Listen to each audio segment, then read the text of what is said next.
Hello and welcome. I've been having some friends and some people, ask me about, why they should start playing Ultimate Team and why Ultimate Team should be a game mode you put into your circulation. Well, this video here is going to be a Ultimate Team breakdown on why I think, personally, that you should try Ultimate Team. If it's only for a couple of weeks, so be it. Maybe you find a, fringe game mode you can play an Ultimate Team or an NHL. Sorry. It's a game mode that takes a lot of patience. It's a game mode that takes a lot of grit, time, and strategization. I'll go into that way later in this series, but this is the first episode of this series, so I'm just going to do a basic rundown. As you can see on screen right now, it is a lot of stuff. There's a lot of confusing stuff. It's very overwhelming in some cases. Well, the 3 cards on screen are your highest rated cards you have in your team, and they'll be showcased the entire year and updating constantly as the year progresses in its objective. I will get into that soon. On the right-hand side is the logo you choose to use. It could be any logo you want that's in the game. You just need to buy it from the market or pack it. Simple. My team is No Money Spent TV, or NMSTV for short.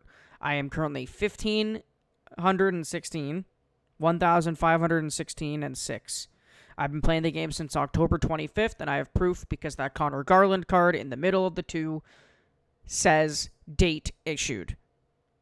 All cards say date issued, meaning the day you got the card. It'll tell you and track it for you the entire year. To start off, Ultimate Team, as you see in the bottom left, has what's called a XP season. 445,000 XP. It's usually 545,000, but because this is the last season of the year, they shortened it by 10 levels, so you don't have to work all the way up to level 50. You only have to work to level 40. Usually it's 50 levels. It's 10k to 12k per level, depending on how high you go up in the pass. It takes the normal player about 45 days. There's 1 day, 13 hours left. It takes about 45 days for the season to end, but it only takes me about 20 or so. The reason why is because I've refined my strategy, I've refined my playability, and I've refined my craft, as people say, over the years. I started playing this game in NHL 2008. I started playing Ultimate Team when it first came out in 2012. And I've fallen in love with the game ever since. Yes, the game's had some problems over the years, especially the most recent ones. I feel like after NHL 20, the covers got worse, the gameplay got worse. I'd say NHL 17 was my last, game that I can say the gameplay was really solid. If only they continued with the NHL 17 to 19 kind of vibe, but they just updated the mechanics and updated the graphics, this game would have been in a way better situation than it is right now. But to start off with your journey in Ultimate Team, how it works is they give you a starting pack, is what it's called. It's your starter team. The first 22 players on your team you will ever get. They give you 3 to 4 players from your selected favorite team you select at the beginning of the game. They also give you the jersey and the logo from that team. I chose the Canadiens because I'm a Canadiens fan. Pretty evident by how my channels looked with my logos and stuff, but none of that's needed. To start off, I'm going to show you guys my lineup and tell you guys why I went through it. My team is... This took since October to make this team. So don't be fooled by how high rated it is already. It took close to 12 months of work to get the required cards, to get these required players. I'll go into that in my next episode, but this episode's just straight up talking about Ultimate Team and, the ins and outs of what you should do as a start. Obviously, the first line's stacked, second line is good, third line is okay. It's usually my young guns / young players line. And then my fourth line is whoever I feel like having on that line. Right now, it's Svechnikov, Nugent Hopkins, and Danny Heatley. My goaltenders is a sore subject. It's hard to pick the right goaltender because if you go somewhat too small, then they've won't get those high pucks. They won't get those low pucks. If you go someone too big, they won't be as fast. But in my opinion, after 1,500 games, the bigger the goaltender, the more chances the puck's going to be saved. I mainly use these 3 goaltenders. I wish I could put them on screen, but I can't because I don't have them anymore. I put them into sets to get some of the cards you see on screen. Number 1 is anytime they release a Jake Ottinger card, Dallas Stars goaltender, he's 6'5", 220 pounds. Anytime they release a Frederik Andersen card from the Carolina Hurricanes, he's 6'6", 6'5", 190 to 210, if I'm remembering correctly. Then the biggest one you want to look for, and the one that I always look for now, that I know that he's good, is Anthony Stolarz, as you see, 97 overall Anthony Stolarz. But this is not why you posted, and this is not why you ask questions about this game mode. You ask questions about this game mode for one specific thing: how to start and how to continue your grind, your plan. Well, the way that I do it is based on the weekly events. I'll show you them right now. Or you can go to the Exchange, or the Discover is actually a better idea for me to show you. So what they do is they release new cards and new events every week. The new cards consist of what's called Team of the Week. I'll show you that Team of the Week right now, if I can find it. Team of the Week should be the next one. Okay, so they don't have... Oh, here it is. The Team of the Week. As you can see, Igor Shesterkin, Jesper Bratt, Darren Radish, Ricard Raquel, Logan Cooley, Natalie Spooner. These cards are what we call the Team of the Week because EA, Electronic Arts, EA Sports, they get metadata from the NHL real life and the PWHL real life, and they look at the data, they pick players based on how well they did that week, and give them Team of the Week cards in game the next Tuesday. So every Tuesday, every Wednesday, and every Friday. Those are the 3 days you want to have in your brain or on your phone calendar, or have reminders to check the game on those days specifically. Mainly for these 3 reasons, and I'll go through them right now. Tuesdays are weekly updates for challenges, objectives, gameplay stuff, meaning patch notes. Wednesdays are everything else. Wednesdays are everything else in terms of updates. They release a new Team of the Week. They release a new team event. A new roadmap for the next couple events. And on Fridays, this is the big one. On Fridays, they release what's called promotions, promotional events. And I'll get through them right now. This is the newest one. It's called Preseason.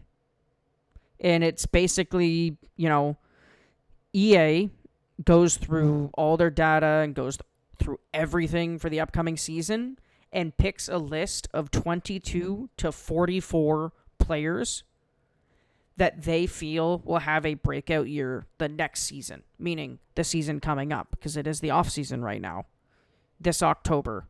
And they're picking these players to say, hey, we think you're going to have a standout year, or you're going to have a good start, or you're going to have a good middle, whatever it is. But they pick the cards that they think are going to have a good year with the team, whether it's a new team, because some of these players have been traded to new teams, and they're being featured in their new team colors for the first time by way of logo and the jersey. Sometimes if they update them fast enough, but 9 times out of 10 they don't, because they wait till the next year to update the logo, the jerseys. So, for example, let's just go with Devin Levi here. The Buffalo Sabres goaltender. He's 93 overall hybrid goaltender, left-handed with catching. He's got 92 hands, 92 low hands, 96 quickness, 93 positioning, and 92 rebound. What it's telling you is this card is well-balanced in all those stats, because it's out of 100. Every stat in this game is out of 100, 100. It starts off in the mid-70s at the beginning of the year, and then as the game develops, as the cycle continues over its 12-month cycle, the cards get better, the abilities get better, the in-game performance gets better, and the stat cards get better. So, for example, If you want to start Ultimate Team right now, you'll see a heightened increase of higher rated cards. Higher rated meaning 87s to 94s. Because we're at the end of the year, because there's 97s, 98s, 99s. They basically say, here, if you're just starting Ultimate Team now, we're going to give you the chance to build yourself out. We're going to give you the chance to feel the game out of what it's like at the end when you've worked the whole cycle to get to it. But in my opinion, this is just purely me. I like the grind, the sense of having to do something to get a reward at the end.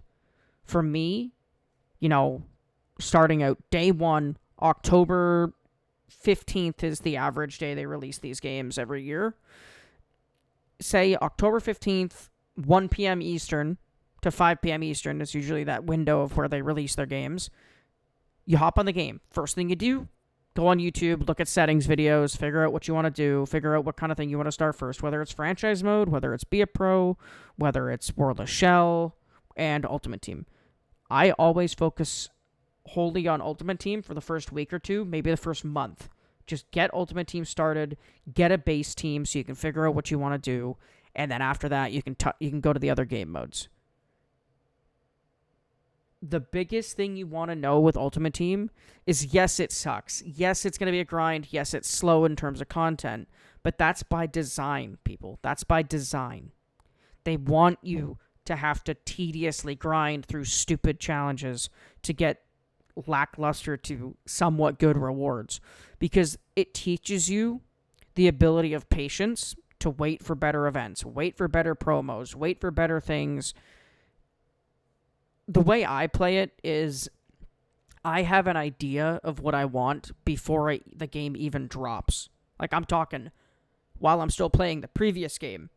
Usually the last 2 months of the previous title, so in this case NHL 25, since last month's start, so July, the start of July 5th or 6th, give or take, I set into motion okay, let's prepare for the next year's game. Meaning, kind of slow down in my, aggressive, I've played 90 days in this calendar year on this game alone. This game mode alone. 90 days this calendar year. That is insane. It's mainly because I'm refining my skills, because I'm going to take this to the big world, the world that everybody wants to take their talent to. Mainly because I'm starting a YouTube channel. As you guys see, I've had this channel since 2014. Barely touched it. I started playing Ultimate Team and NHL and FIFA and EAFC, now that it's called that, on my YouTube channel back when they were more popular. But then COVID hit, things happened. I'm here now. I'm back. So let's get this, year started. I mean, I've got 12 months of content waiting for me as soon as October hits, and as soon as NHL 26 releases, full shift, Ultimate Team only, and I'm just going to be walking you guys through my month-to-month process, where every week I'm going to post a new long-form video, but every day I'm going to post a video. Meaning, I'm going to post once a day, every week, so that's 7 videos a week, but the weekend is where I'm going to post what's called a long-term or long-form video, maybe a half hour, maybe 45 minutes of me opening up my packs and rewards I got from the previous 5 or 6 days of working on the account. As kind of like, hey, I'm working my way up to the weekend to open up my rewards to see what I get, to see what I have, to work with for the next week, if I can upgrade my team or not. And the reason I'm doing that, and I'm not doing it like most people, is most people, let's say example for you, if you aren't going to make content on the game, which most people don't, because it's tedious and, it takes a long time to come up with ideas. What I suggest you to do is put yourself in the shoes of a creator on the game trying to work their way up the ladder. Not the player, not the person that's at the top. The person working their way up the ladder. At first, it's hard to come up with ideas. But then once you see and kind of learn the algorithm of EA and how they work in their content teams, mannerisms, and imperfections. We all have them. You can capitalize on those mistakes. You can capitalize on those notices and knowledge to better understand how to come up with a plan for content. And the way I see it is I play Monday through Friday or Monday through Saturday of just straight grinding. Off-stream grinding. And then on the weekend, on that Sunday afternoon to Sunday morning, I start a stream and spend the entire stream going through the packs, the rewards, the cards I'm hunting for the next week coming up, just to keep a simple plan, just to keep, a mental image and a physical recorded image of what my plans are for the next week so I can look back on it when I need it. The reason why a lot of people try it but fail is because you see that number in the store page, as you see on mine. I've got one thing in there that I'm dying to open. I will after this video. But you'll see during my videos during the Monday through Saturday, it's just going to keep climbing. And I'm going to have some serious self-control not to just open them all and maybe record the highlights. Instead, I'm going to use it as a, hey, work first, reward later. Work first, fun later. Basically saying, I'm going to get the necessary challenges done before I can open up the rewards and the packs. And then by that Sunday, I can choose an MSP like I talked about earlier. I can choose an MSP and grab them. For a quick recap on MSPs, if you haven't watched my previous videos on this channel, MSPs are what are called Player Master Set Items. MSP. Player Master Set Items. It's basically... You see these cards here? The 93s, the 96s, the 97s, the 95s, 94s. What you do is you take these cards that you can pack, the Levi, Jarachek, and Henela. You can pack them, the 93s and the 94s. And if you go all the way to my collection, you can see every event that's come out the entire year right here in this little panel. You just click on the panel, and it will take you to the preseason image storage and shows you what cards have been released for that recent event. You can't get this Victor Hedman unless you spend real money. This is one of the MSPs. This is Lucas Raymond. He is a 5'11", 188 right winger that's right-handed. His stats are absolutely busted. It's free abilities. These guys right here. Superstar abilities and zone abilities. If you've played World of Shell, you know what I mean. You get all of these for free. That's not normal in this game. I'll show you an example of why it's not normal right here. Not here. Right here. Philip Gustafsson. Not free. He's a goaltender. Stats are still busted at 6'2", 184. These cost what are called ability points. And I'll go through ability points in the next episode because this one is getting a little long. I do apologize about that. But again, here's Mikhail Sergachev. Again, not free. Free cool abilities like synergies, but no free abilities. Stats are still busted. Damian Sievertson, the one that I've made on my current team, as you saw earlier. Busted abilities. Absolutely insane. If you played World of Shell, you know these abilities are insane. Heat Seeker as a zone ability, Elite Edges, Shutdown, and Quick Pick as a defenseman. At 6'2", 202. With 99 speed, 99 acceleration. And then Alexei Protas, that's his name. I was thinking he was Alexiev, the defenseman. But no, the 6'6", 225, shoots left. He's got close quarters, back at you, quick draw, and unstoppable force with 99 faceoffs. 99 agility, 99 acceleration, 99 speed as a 6'6", 225-pound forward. But that's a little basic rundown of what it's like. And as you can see, it goes all the way back to the beginning of the year. The first event that ever came out in this year was Game Breakers. Obviously, people will say it's the Stadium Series or the transactions, but really, it's Game Breakers. And what these Game Breaker cards are, I can do a little rundown. See the 97s? They upgrade throughout the year.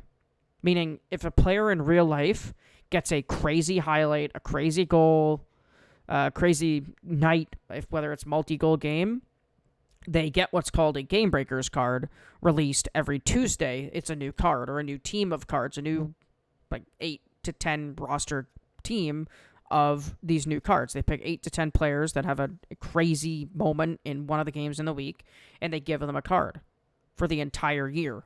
It goes up, as you can see. It went from 97s to 87s. It'll go all the way down to 80. And that's my basic rundown. I hope you guys enjoy. Have a good one. Bye.